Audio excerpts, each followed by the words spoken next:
WHO sudah jadi CHO ya sekarang. Demikian diskusi singkat saya dengan sahabat saya via Zoom dari tempat tinggalnya di Ubud, Bali. Dia seorang yang sudah bebas hidupnya, memilih tinggal di Bali, warga negara Australia sih sebenarnya. Dan saya yakin sebentar lagi dia jadi warga negara Indonesia. Dia suka banget Bali. Iya betul, World Health Organization sudah jadi China Health Organization. Itulah celetukan dari sahabat saya, seorang doktor ilmu ekonomi asal Australia tersebut. Dia penggemar Steve Bannon, di mana saya berseberangan dengan Steve Bannon. Steve Bannon adalah penasihat politik Trump, pro nuklir, tidak setuju dengan climate change. Baginya, climate change itu adalah rekayasa kaum seperti saya yang anti fossil oil, anti batu bara, pro baterai. Mungkin mentang-mentang saya punya pabrik lithium walaupun masih kecil. Sebagai pendukung Bannon, dia anti WHO yang sekarang lagi main mata dan main kaki dengan Partai Demokrat dan Cina. Dalam interview di acara terkenal Larry King Show minggu lalu yang saya tonton di Russian Today, berdasar data intelijen, Cina memanipulasi data tentang COVID-19. Manipulasi ini sejak day one, karena ketidakjujuran data inilah seluruh dunia terkecoh yang menjadikan banyak negara tidak come up dengan kebijakan yang benar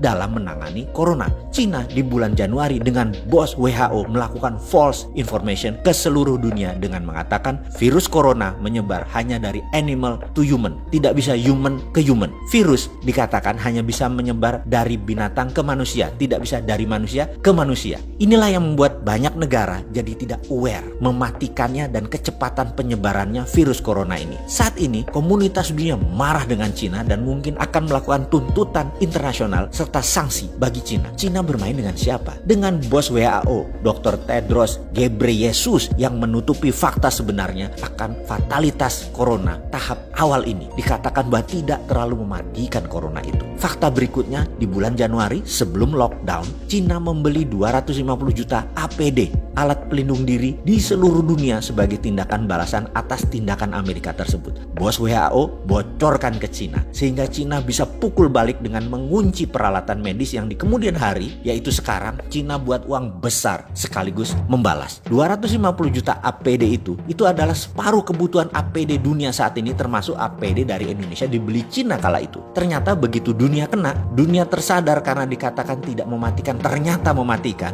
sehingga dalam false information yang jadi acuan banyak negara yang melonggarkan pertahanan pandemiknya, termasuk Indonesia. Ternyata begitu kita menyadari laporan dari berbagai negara, selain negara maju yang sistem kesehatannya baik, tingkat kematiannya 4%-an, apalagi sistem kesehatan tidak baik, bisa 9% seperti Indonesia. Dunia panik, termasuk Indonesia yang agak telat sadar dan baru ngeh bahwa ternyata corona 9% tingkat kematiannya di Indonesia. Akhirnya dunia beli balik APD tersebut dengan harga 10 kali lebih mahal. Nggak heran APD dari Cina itu buatan Indonesia kan, yang kayak kemarin itu Pak Ganjar melihat datanya. Indonesia pun jadi korban kong kali kong WHO dengan Cina. Strategi oknum WHO dan Cina ini sudah jadi perbincangan internasional. Dunia sekali lagi marah. Itu pun Indonesia masih ada aja pejabat yang membela Cina loh, dan masih nggak sadar bahwa bahaya corona. Bayangkan rencana jahat mereka kemudian itu, yaitu geng demokratnya Joe Biden CS, Clinton Foundation, big pharmaceutical company dengan WHO akan menjual vaksin ke 7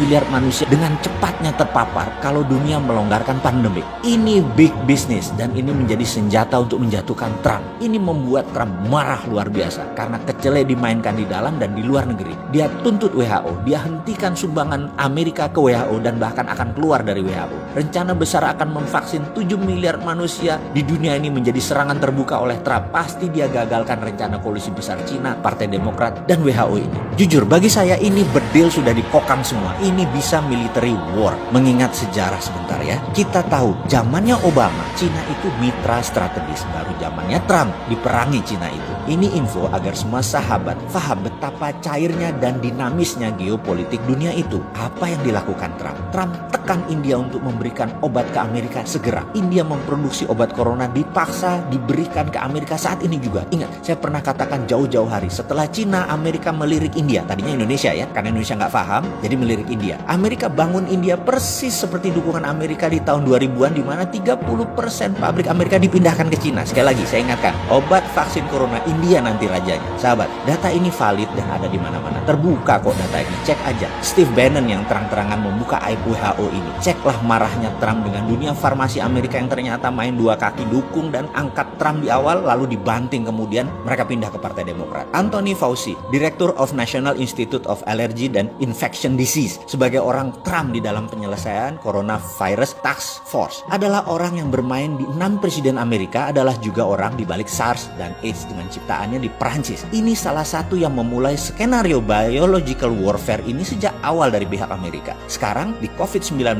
kita sudah menemukan fakta ada pengayaan atau enrichment, ada unsur AIDS di dalamnya virus tersebut hingga menyerang imunitas korban. AIDS, SARS, COVID-19, Anthony Fauci. Sound familiar? Udah mulai nyambung? Oke, bajingan kabeh mereka itu. Inilah kejamnya dunia saat ini yang kalau kita tidak paham, ini seakan-akan hanya pandemik cacar seperti biasa. Kedepan sebaiknya kita lupakan informasi negara propaganda tersebut. Lupakan pejabat di tanah air yang melindungi bisnisnya dan koleganya, terutama yang bermitra dengan asing. Kita buat vaksin sendiri. Kita perangi pandemi COVID cara kita. Kita produksi ventilator dari sahabat Masjid Salman segera. Saya sudah pesan ventilator itu 100 unit melalui sahabat saya di sana. Bahkan kalau sahabat mau sumbang ke sahabat di Salman, silahkan saya kirim linknya. Kita perlu 1000 lebih ke depan alat ventilator ini. Ayo urunkan tangan Anda membantu sesama. Kita segera beli alat tes murah independen karya putra bangsa Indonesia di Silicon Valley, Santo Purnama. Kita selesaikan COVID gaya kita. Swasta beli langsung. Setiap orang boleh bergerak atas nama kemanusiaan. Memang gak capek bermitra sama negara jago propaganda yang meledakkan satelit Palapa N1